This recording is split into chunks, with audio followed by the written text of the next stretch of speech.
Hola chicos, estudiantes de grado décimo del Liceo Lunita de Chía. Hoy vamos a ver la tercera fase de la prueba Instruimos. Entonces vamos aquí en Estudiantes,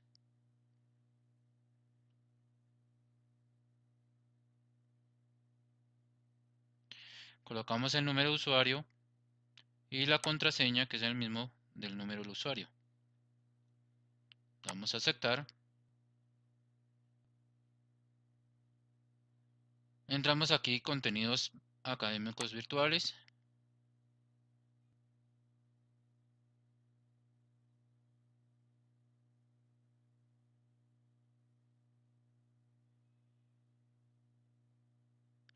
Tenemos la fase 1, fase 2 y fase 3, que es la que vamos a ver hoy.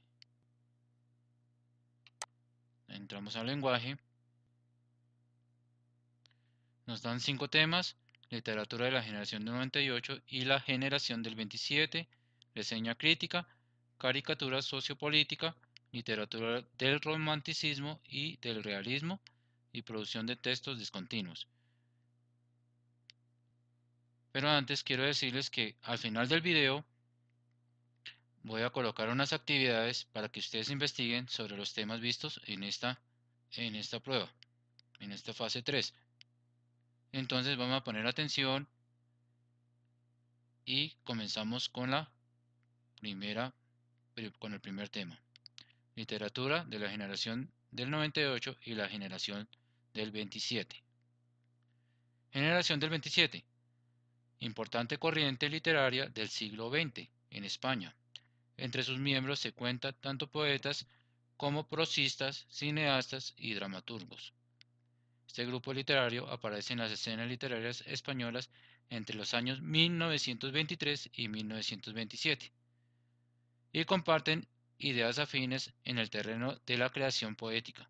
Algunos de ellos se reúnen en el homenaje a Góngora en el tercer centenario de su muerte, y esto los consagra definitivamente con la constitución formal del grupo poético. A partir de la celebración de este acto van a ser conocidos como la generación del 27.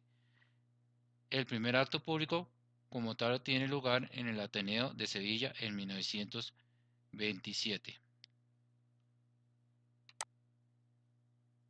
Entonces aquí tenemos a Luis de Góngora, que le hacen homenaje para la construcción de esta generación. La historia: la llamada generación del 27 se dio a conocer en el panorama cultural español alrededor del año 1927, con el homenaje que se dio al poeta Luis Góngora en el Ateneo de Sevilla, en el que se participó la mayoría de los que habitualmente se consideran sus miembros.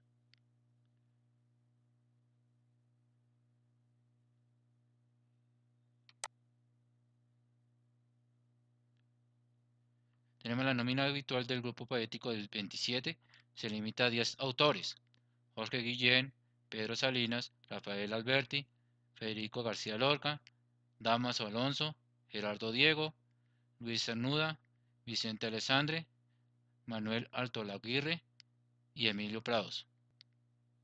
Aquí tenemos a García Lorca, la fotografía de uno de los participantes de la generación 27.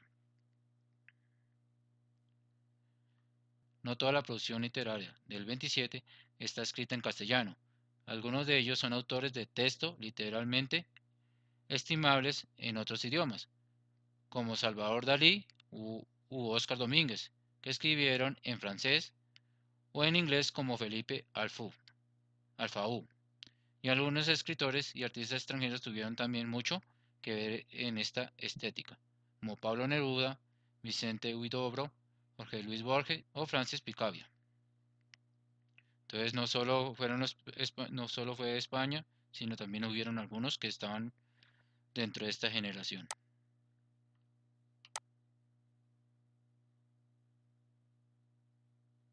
Tenemos otra de Luis Cernuda.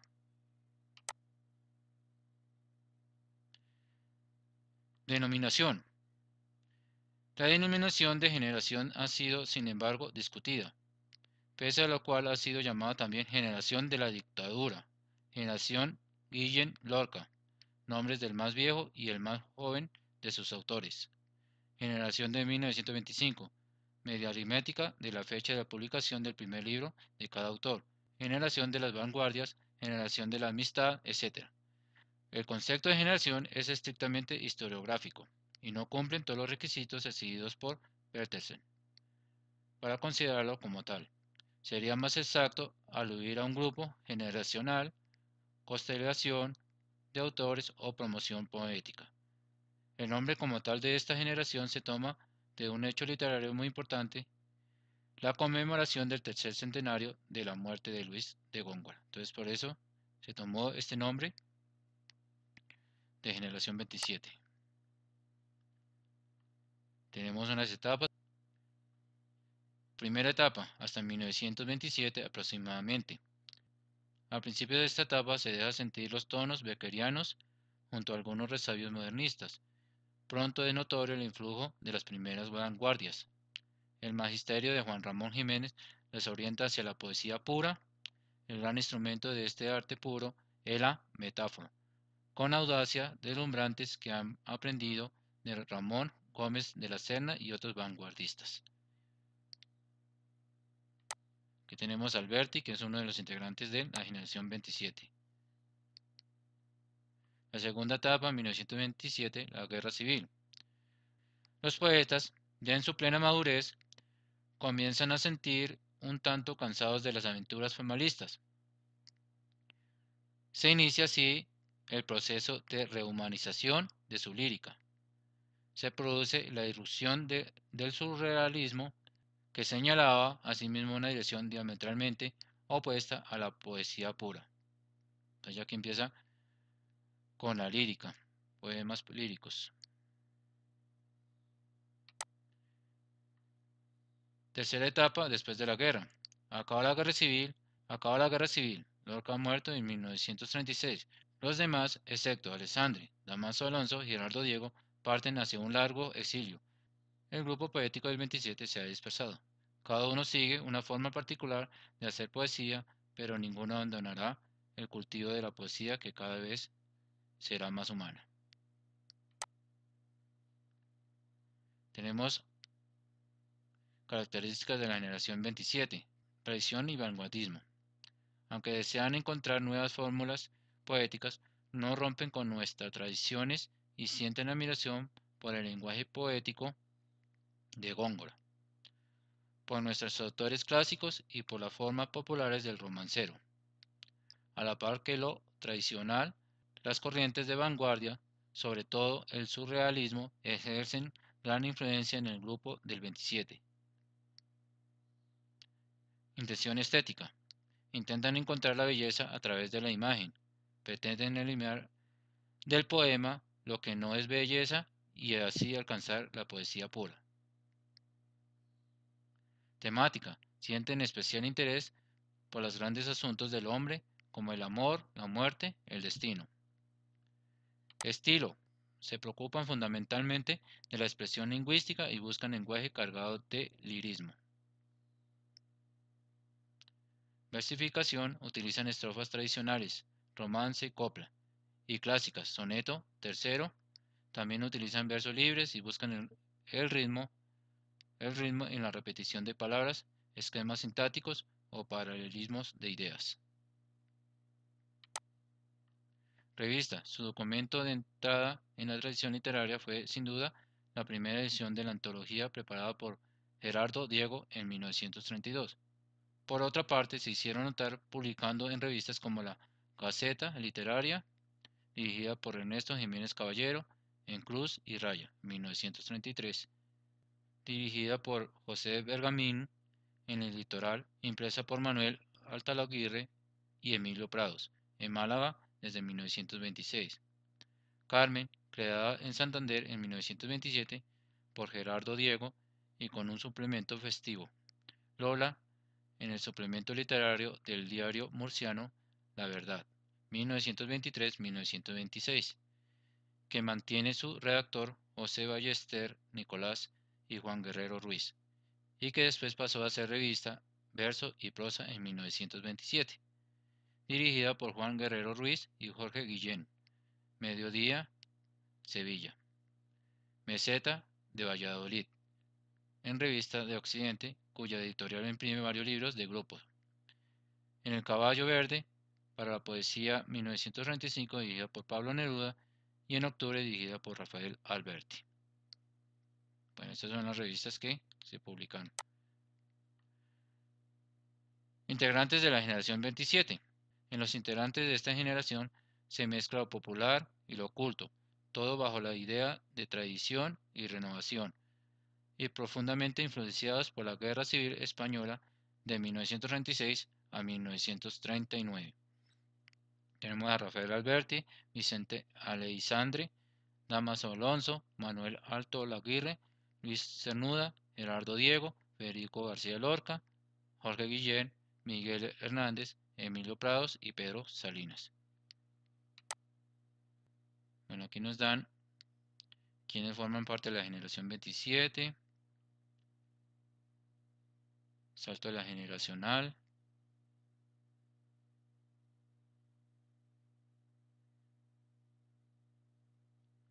literatura de vanguardia, surgidos en el momento en que la civilización entró en crisis.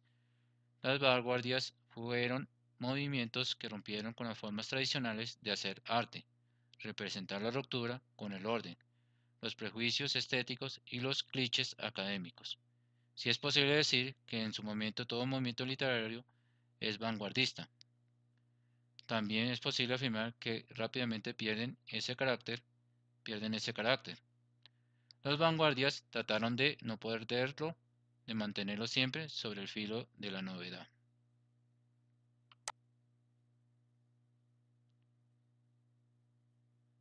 La poesía. Para los escritores vanguardistas, el poema era objeto autónomo, con leyes propias entre los seres de la naturaleza. En consecuencia, el interés de los poetas se centró más en lo íntimo que en lo social, es decir, en lo subjetivo. Entonces ya se apartan de lo real, sino más bien en lo subjetivo. La novela. Se originó una narrativa de ruptura que contrastó en las corrientes vigentes el regionalismo, el realismo, el costumbrismo. Los escritores empezaron a adecuar la prosa a las necesidades de la modernidad. Para ello se introdujeron procedimientos que reflejaban en la obra el ritmo dinámico, vertiginoso de la vida moderna. Entonces, pues ya hicieron lo de regionalismo, el realismo y el costumbrismo.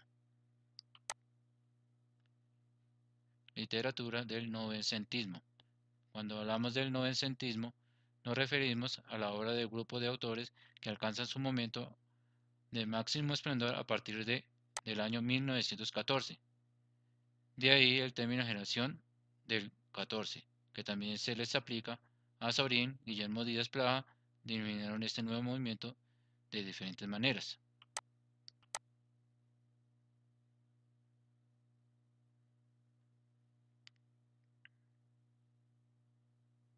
Aquí tenemos la generación del 98. A partir del desastre colonial, la pérdida de Cuba, Puerto Rico, Filipinas, surge la conciencia de la pobreza, la miseria, la injusticia social, la desidia económica y política, etc. Y con ello, la urgente necesidad de un cambio en la estructura del poder, pues la restauración del régimen vigente no satisfacía a nadie. En este contexto aparece un grupo de escritores que serán conocidos como Generación del 98, que son Miguel de Unamuno, Azorín, Pío Baroja, Ramón del Valle Inclán y Antonio Machado. Marco histórico. El periodo de la historia de España, comprendido desde el septiembre de 1874 hasta abril de 1931, se designa el nombre de Restauración, en el que se puede distinguir tres etapas. En 1874-1876 se inicia con el pronunciamiento militar de Martínez Campo en Sagunto y con la formación de un ministerio regencia presidido por Antonio Cánovas del Castillo. En 1876-1897 el sistema se estabiliza y se crea el turno de partidos en el poder, conservadores y liberales, mientras las cortes permanecen en manos de las altas burguesías. En 1998, en 1898 y 1931, el periodo final de crisis y hundimiento del sistema empieza con la pérdida de las colonias, 1898. Se agrava con la dictadura de Primo de Rivera, 1923-1930, y acaba definitivamente con la Segunda República.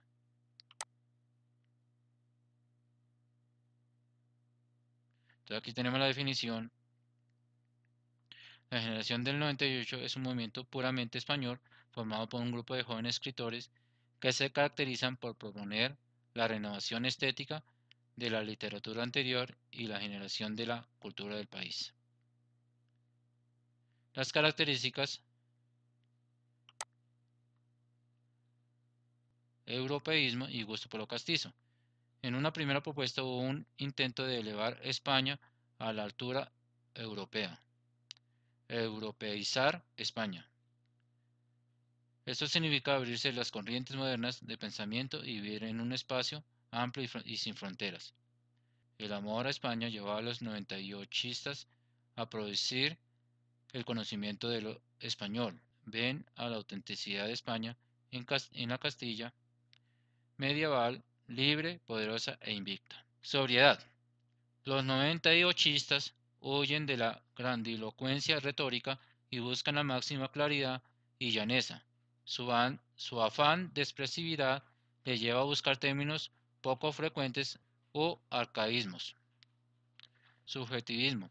La evolución del problema de España hacia posturas intimistas lo llevan a la subjetividad y a una visión introspectiva de la realidad. Idealización del paisaje. El paisaje castellano se convierte en el símbolo del alma española. La preocupación por los problemas de España les hace subordinar la forma al contenido, por lo que recurren preferentemente al ensayo. Reflexiones filosóficas. Al producirse una interiorización de la crisis general del país, los 98istas reflexionan sobre el sentido de la vida, la religión, la existencia de Dios, el tiempo, etc. Entonces aquí están las características de la generación del 98 y su definición.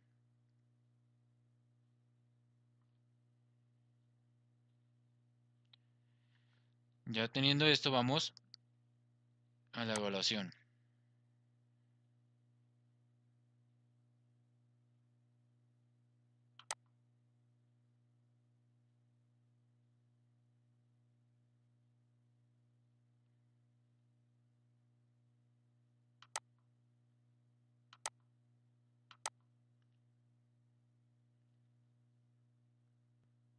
Entonces tenemos dos preguntas. Vamos con la primera.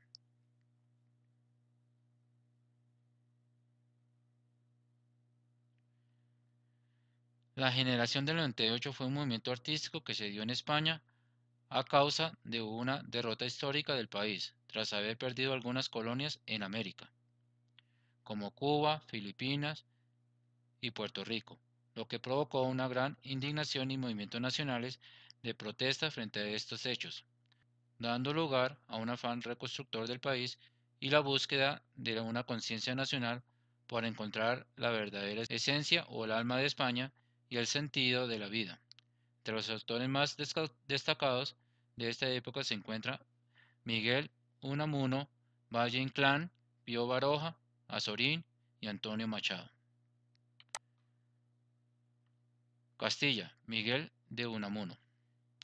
Tú me levantas, tierra Castilla, en la rugosa palma de tu mano, al cielo que te enciende y te refresca, al cielo tu amo.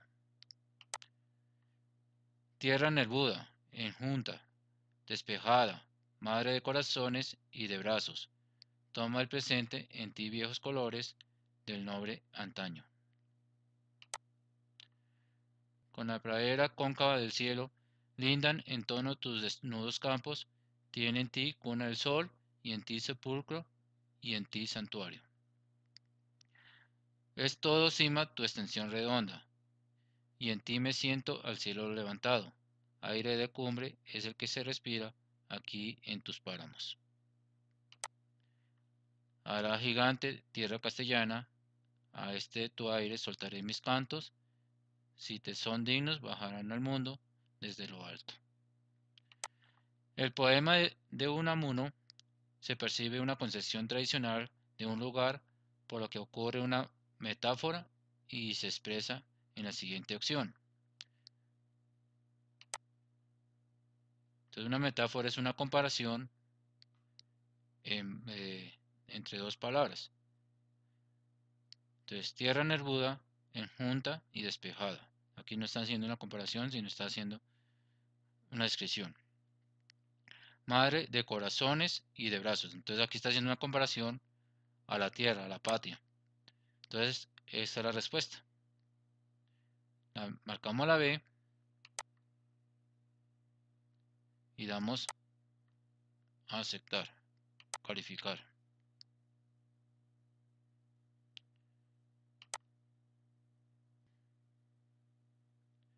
Respuesta correcta B, respuesta que dimos B.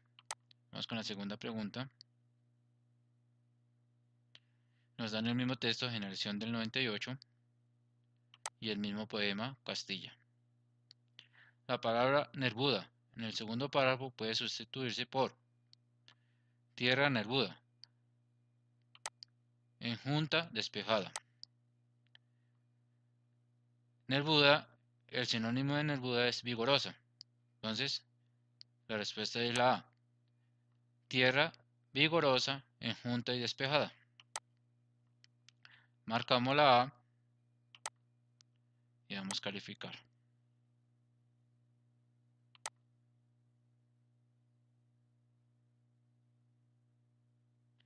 Entonces cerramos, seguimos con el siguiente tema. Reseña crítica. Es un texto expositivo, argumentativo que implica, en primer lugar, haber comprendido muy bien el producto cultural, obra literaria, cuento, película, pintura, ensayo, etc. Reseñado como para poder resumir lo esencial de su contenido, pero además es necesario que quien realiza la reseña, el escritor, esté en condiciones de emitir opiniones y juicios de valor fundamentados en la obra específica que vio o leyó. Una reseña es dar un resumen sobre lo que trata el libro, un cuento, una película, una pintura. Pero también es dar una crítica sobre ese libro o ese cuento. Porque también es la idea de mucha gente examinar y tratar de entender si es buena o factible ver esa película o leer ese libro. Entonces, por eso es una reseña crítica que se da sobre algo. En la reseña crítica se hace un recuento del contenido de una obra, lo que le estaba comentando, de sus ideas esenciales y aspectos interesantes, al tiempo que se hace una valoración crítica del mismo, como yo estaba comentando. Entonces, se cuenta el contenido de esa película, de esa pintura, pero igual se hace una crítica sobre eso. El autor de la reseña debe aclarar que la valoración de la obra corresponde a su posición, dejando al lector con libertad de que se forme su propia opinión. Entonces también lo que le estaba comentando, que con esa reseña que dio el escritor, se puede uno enfatizar si es interesante leer esa película o ver ese libro. O si es necesario leerlo para ver si es verdad lo que dice el escritor. La estructura de una reseña crítica.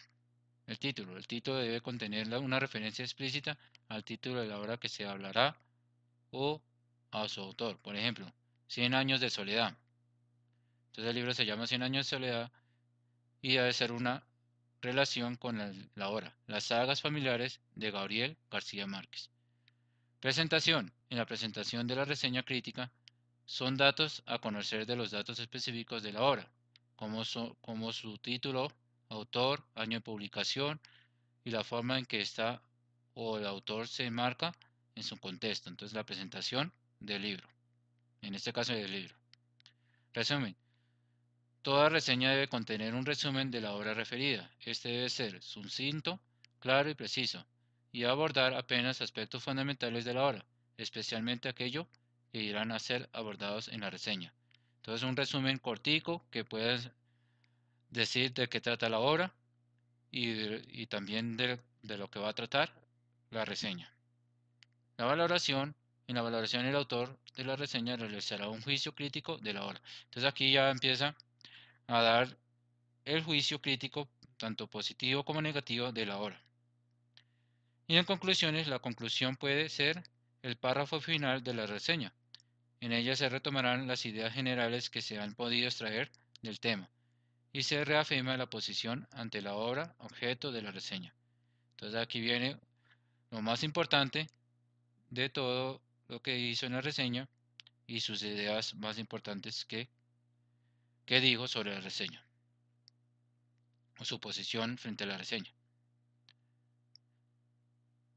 Bueno, entonces vamos con la evaluación.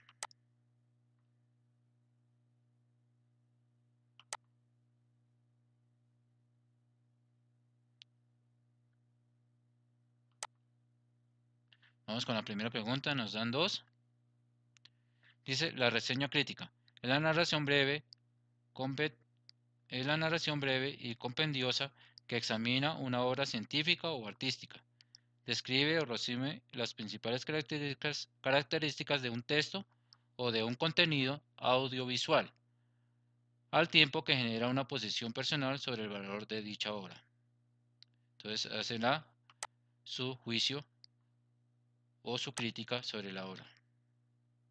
Entonces el texto. La industria alimentaria, testimonio de un arrepentido, por Francisco García Olmedo. Y la reseña crítica del libro, ¿cómo puedes comer eso? Entonces aquí ya hizo el título referente al libro. Este libro es una denuncia de las malas prácticas de la industria alimentaria. Christopher Lucet abre el juego advirtiendo enfáticamente al lector que lo único que les interesa de ti a los industriales es tu dinero, no tu felicidad ni tu salud, algo que es común en cualquier otro sector industrial. Usted señala, por ejemplo, que algunos países prefieren el azafrán de España. Sin embargo, este país exporta, con destino a Estados Unidos y otros países, más azafrán del que produce. Resulta que el exceso lo importa de Irán, el mayor productor mundial, y lo reexporta con etiqueta española al país norteamericano que tiene bloqueado su comercio con Irán. En conclusión, el libro de Christopher Busset puede educar al consumidor para ser más observador respecto a los alimentos que compra. Puede enseñar a saber mirar y a no dejarse llevar por las apariencias. Su tono, en cambio, puede resultar en una injustificada descalificación global de todo un sector industrial. Una problemática que podría ser planteada en el libro en mención es la siguiente: la mortalidad infantil a causa de la desnutrición. No habla sobre eso. Los trastornos alimenticios como la anorexia y la bulimia tampoco. Las trampas en el precio y la calidad de los alimentos. Esta puede ser, porque nos habla de los precios y la calidad de los alimentos. Las estrictas dietas promovidas por la publicidad. La respuesta es la C. Damos calificar.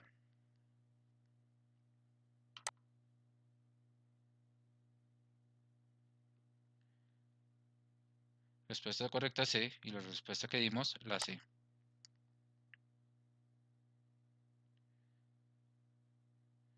Nos dan la misma reseña crítica.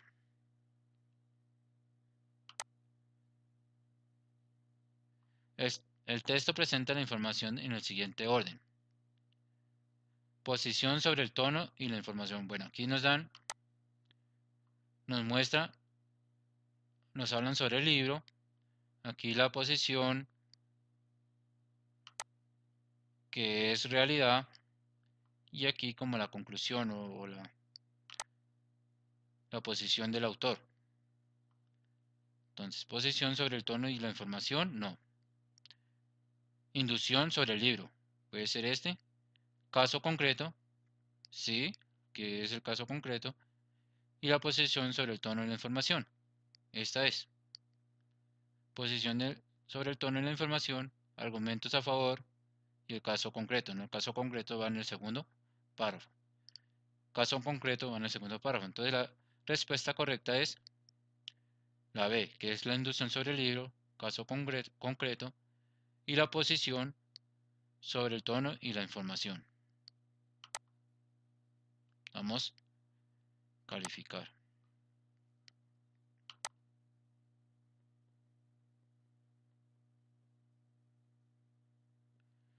Listo, entonces tenemos la evaluación de la reseña crítica. Vamos con el siguiente tema. Caricatura sociopolítica. La caricatura política es un dibujo realizado con el fin de transmitir una opinión sobre la política, sus protagonistas y los hechos de la actualidad. Son una herramienta de libertad de expresión en la que se hace crítica a través del humor. Entonces aquí tenemos un ejemplo de una caricatura. La caricatura política que acabamos de ver representa a Donald Trump, presidente de Estados Unidos.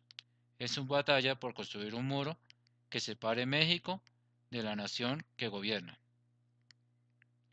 El caricaturista intenta reflejar su obsesión por construir el acero, aunque ella suponga romper la libertad, la cual es representada por la famosa estatua localizada en Nueva York. Entonces aquí está haciendo, quitándole piedras a la estatua de la libertad para construir su muro que tanto ha dicho. Bueno, aquí tenemos la historia de la caricatura política. Se estima que las primeras manifestaciones cercanas de la caricatura política se dieron cuando los romanos dibujaron la imagen de Nerón en las paredes de Pompeya.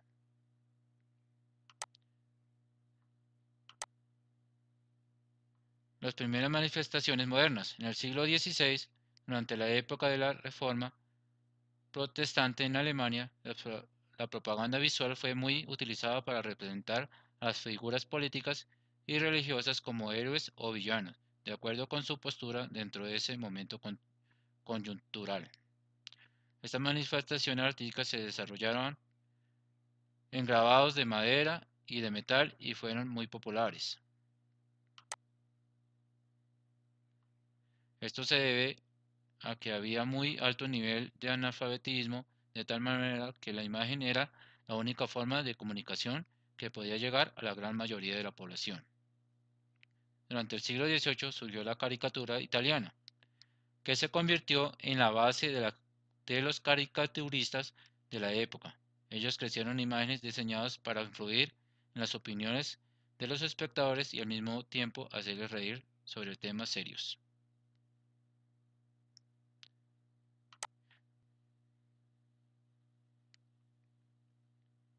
Bueno, aquí tenemos la caricatura social.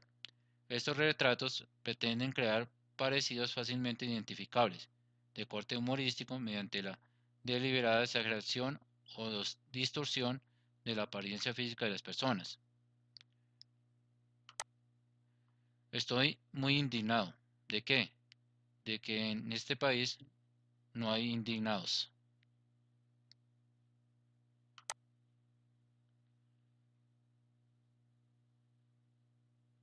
Características. La caricatura aplicada y vista desde lo social reviste las siguientes características. Representa personajes en situaciones de la vida contemporánea. Se encuentran estrechamente vinculadas a la caricatura política, pues en la mayoría de los casos en que se critica una situación social, se critica también a la política que la genera. Entonces, pues, lo social se trata más o menos, se relaciona con la política. Por todo lo que ha pasado en la sociedad, lo involucran también en la política. Puede tener intención humorística, satírica, mediante la ridiculización de situaciones u organizaciones políticas, religiosas o sociales. Sin palabras o con empleo de muy pocas, la caricatura social logra transmitir en clave un mensaje. Es por ello que la mayoría de los diarios incluyen caricaturas en su sección de opinión. Entonces tenemos dos clases de caricaturas, política y social.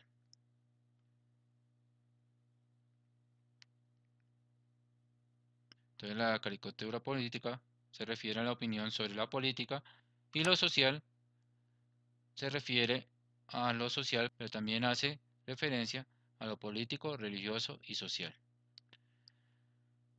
Listo, entonces ya tenemos eso. Vamos con la evaluación.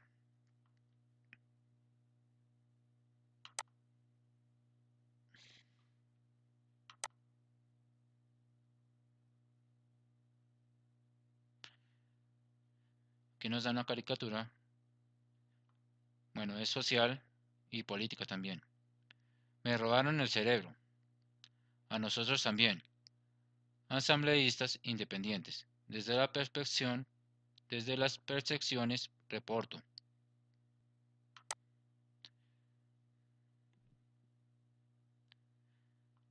En el texto se presentan doble significación que en el término cerebro, ¿por qué? Entonces el conductor se refiere a una lobotomía en la cabeza. Aquí no se está, el conductor no está refiriéndose porque le robaron el cerebro de la cabeza. Entonces eso no es. El doctor se refiere al atraco de un sistema eléctrico. Sí, que le robaron el sistema eléctrico. Y los asambleístas a la enajenación intelectual. Entonces aquí también, o sea, sí están hablando sobre la enajenación intelectual. Los asambleístas se refieren a una lobotomía cerebral. Entonces aquí quien no en esta asamblea no está hablando de que porque le robaron el cerebro. Entonces esa no es. Los asambleístas se refieren a una enajenación intelectual. Sí. Y el conductor a una lobotomía cerebral. No. La respuesta correcta es la B. Marcamos la B y damos calificar.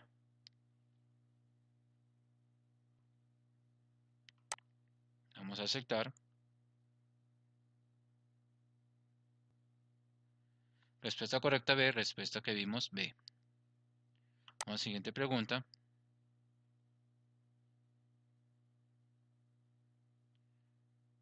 Nos dan el mismo texto.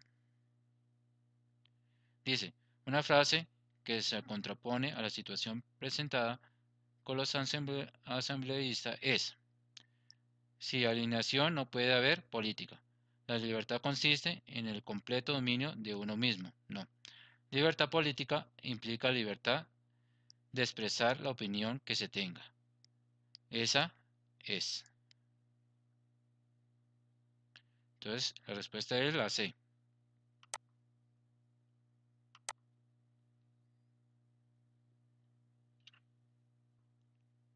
Vamos a aceptar.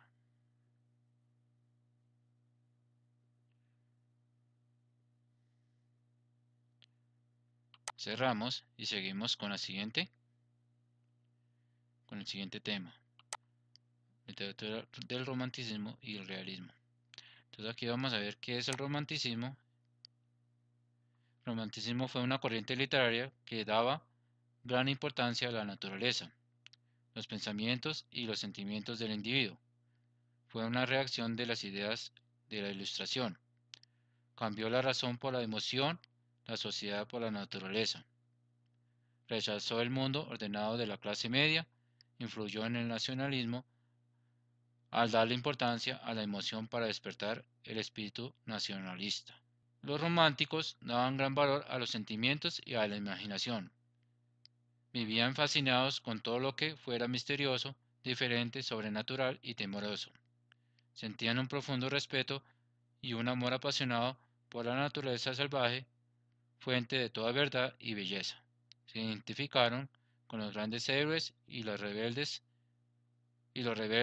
y sintieron fascinación por los cuentos folclóricos como los cuentos de las hadas, las tradiciones y la música. Y lo sencillo era esencial para ellos. Representaban al individuo y por eso apoyaron la democracia. Plantearon de diversas formas la lucha del individuo contra una sociedad hostil que lo apabullaba. Entonces aquí ya dejaron las clases sociales, sino volvieron más a lo individual, a, lo, a la democracia. Características del romantismo: imaginación versus inteligencia. Desde el punto de vista de lo romantismo, desde el punto de vista de lo romántico, el ejercicio de la imaginación era equiparable al pensamiento cognitivo de la filosofía. Lo subjetivo versus objetividad. El movimiento romántico pretendía la exaltación de la subjetividad, los sentimientos y los estados de ánimo sobre la objetividad y el racionalismo. El arte romántico deseaba que la expresión de la subjetividad primara sobre cualquier otro elemento. Sublime versus belleza clásica. La belleza clásica, como referencia estética suprema, cede su espacio a la noción de lo sublime.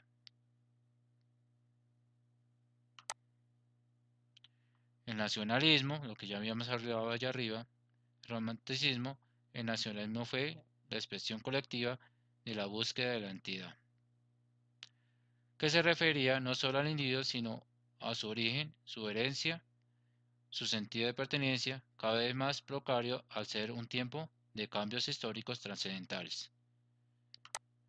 El individualismo, el individualismo romántico procura la expresión del yo. El descubrimiento de la naturaleza. El paisaje ya era muy explorado en las generaciones anteriores como género. Sin embargo, era considerado un género menor hasta que el romanticismo le dio un nuevo carácter. Los escritores más representativos: Jane Austen, William Blake, Charlotte Bronte, Lord Byron, Charles Dickens, Mary Shelley, Robert Louis Stevenson, Oscar Wilde, Victor Hugo, Gustavo Adolfo Becker, Walt Whitman, Johann Wolfgang von Goethe, Alexandre Dumas. Tenemos el realismo literario. A mediados del siglo XIX, la industrialización cambió el diario vivir de la gente en Europa. La clase obrera vivía en circunstancias deplorables en ciudades congestionadas y sucias. La industrialización hizo que los sueños de los románticos se esfumaran. Una nueva corriente artística llamada realismo trató de mostrar la vida tal cual era y no como debería ser. Entonces aquí ya viene lo realismo, lo que es, trata de lo que es la vida cotidiana, como es la literatura, como es las ciudades, como es toda la forma de ser. Características del realismo. El realismo literario nació en contraposición del romanticismo. Por otro lado, el realismo literario se opone directamente a los temas fantasiosos en la literatura. Entonces ya no la fantasía, sino más lo real. Temas abordados son de interés social y se explora la psique de los personajes. Los protagonistas de la historia son gente común. De preferencia son gente de clase media y baja que no era el motivo de inspiración durante el romanticismo, que viene más en gente de clase media y baja.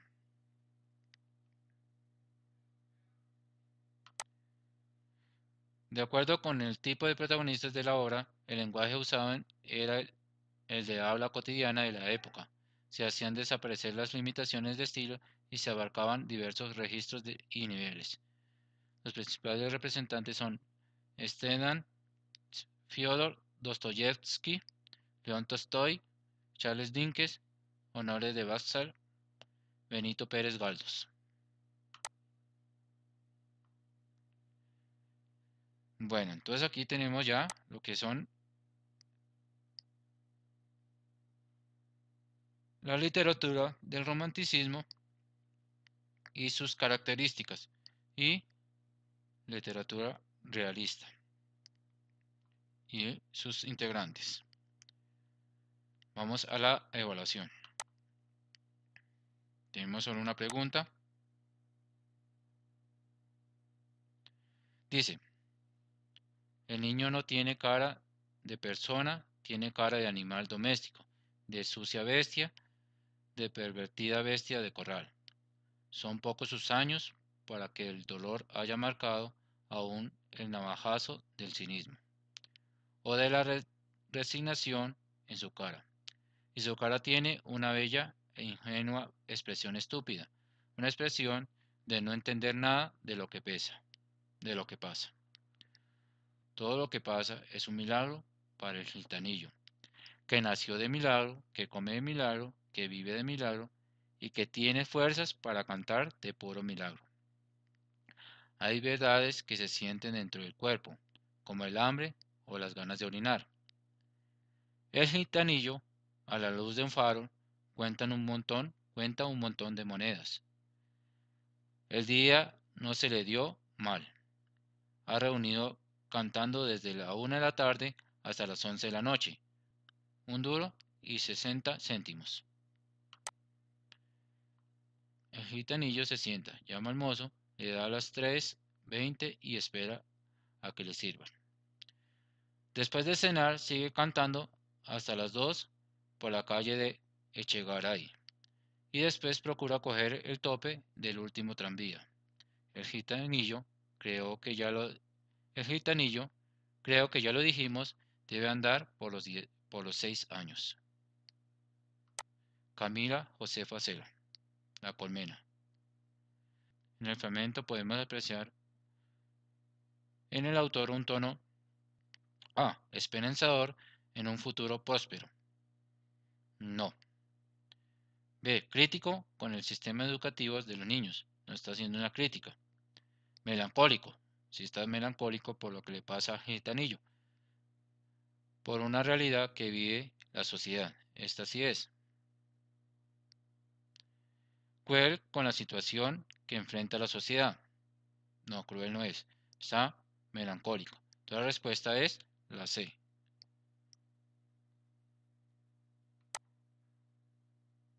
Damos la C, damos calificar.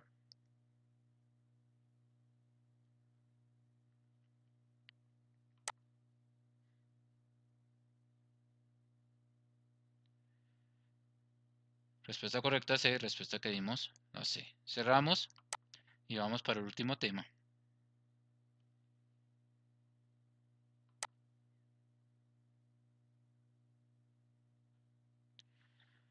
Producción de texto discontinuo. Entonces tenemos un texto discontinuo. Son textos que el texto no va en lineal, o sea, no va de margen a margen, sino que se recortan y vienen en diferentes lugares. Y además vienen con imágenes. A veces no vienen textos, sino solo imágenes. Entonces aquí tenemos un texto discontinuo, porque no siguen la estructura secuenciada y progresiva. Se trata de listas, cuadros, gráficos, tablas, mapas, etc. Entonces yo lo que le había comentado ahorita son textos discontinuos, no siguen la secuencia como acá.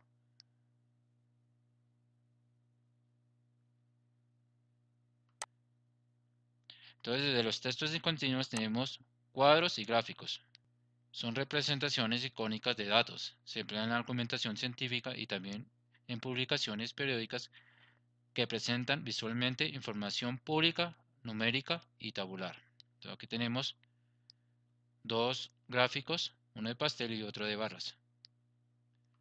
Tiene unos textos, incidencia de pobreza, océanos, tierras emergentes y números. Tablas.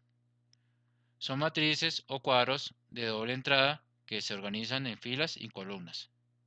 Entonces aquí tenemos una tabla de clasificación que tienen filas y columnas. Diagramas suelen acompañar a las descripciones técnicas, por ejemplo, para mostrar las piezas que forman un aparato doméstico, o a los textos expositivos instructivos para explicar cómo ha de montarse un aparato doméstico. También para mostrar las partes del cuerpo humano, del cerebro, del corazón, o las partes de las aves, etc. Que tienen los textos y la imagen. Los mapas son textos que muestran las relaciones geográficas entre los distintos lugares.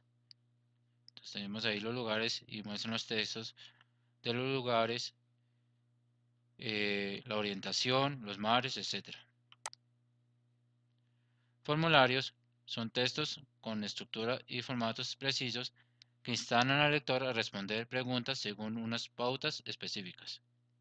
Entonces, estos formularios los que llenamos cuando entramos a algún lado o cuando necesitamos algún servicio de alguna entidad. La infografía. La infografía es una representación visual de los propios textos, en la que intervienen descripciones, narraciones, interpretaciones presentadas de manera gráfica, normalmente figurativa, que pueden o no coincidir con los grafismos abstractos y o sonidos. La infografía nació como un medio de transmitir información gráficamente. Aquí tenemos la infografía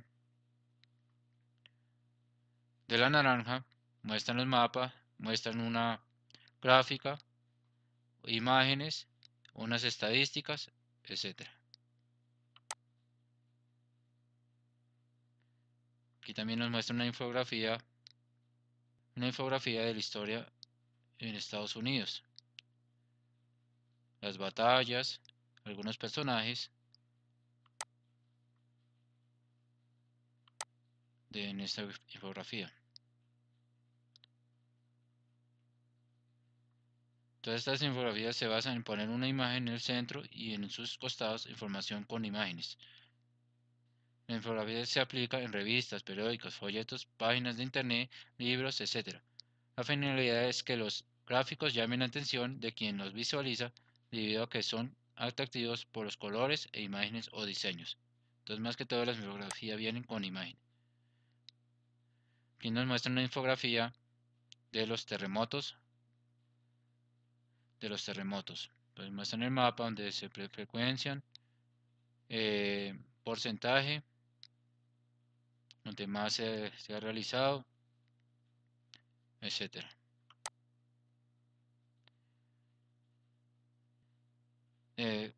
Entonces ya tenemos las clases de textos discontinuos y hay otros textos que no dicen en este tema. Ahora vamos con la evaluación. Tenemos dos preguntas. Vamos con la primera. Bueno, nos dice la pregunta, nos muestran una imagen. Julián está ayudando a su prima a realizar un cartel publicitario para la venta de helados de fruta. Su primo propuso la siguiente imagen. Entonces muestran unos helados de diferente sabor.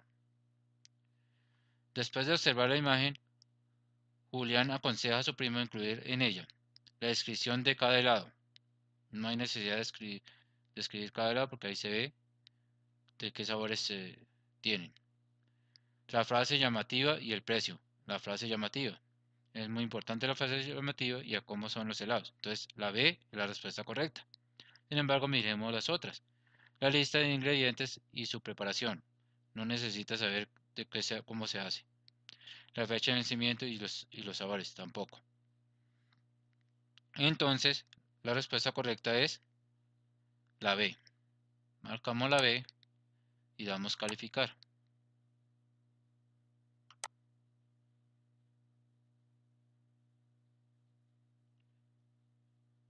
Entonces la respuesta correcta B y respuesta que dimos B.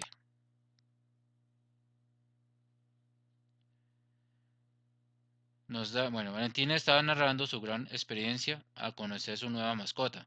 Una imagen que ayudaría a expresar la emoción de ella sería, entonces necesita una imagen de asombro de.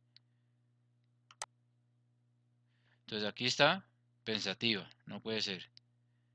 Aquí está como sorprendida, tampoco es. Y aquí está asombrada. Entonces la respuesta es la C. Y aquí está riéndose, no, entonces la respuesta es la C. Marcamos la C y damos calificar.